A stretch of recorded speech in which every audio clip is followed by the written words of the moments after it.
aawitin mamaya. Ito mo, dalawa yung built in Twitter. Kumakanta ba kuya? Hindi. Hindi pa yan. Anong silbi mo dyan?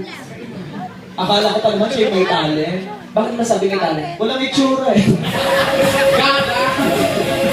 So, ang dami may talent ngayon kasi wala na yung ang dami Pero hindi naman siya pangit. I don't use the word pangit. Oo. Ano ba the word pangit is pangit itself. Oo. So let's stop using the word pangit. At saka yung beauty, subjective yan. Pwedeng gwapo sa'yo or maganda, sa iba hindi. Pag may nakita kang pangit, don't call them pangit. Ano ba dapat na writer? Ang tawag dyan, facially incapacitated. Yan, ganyan. Facial difficulty.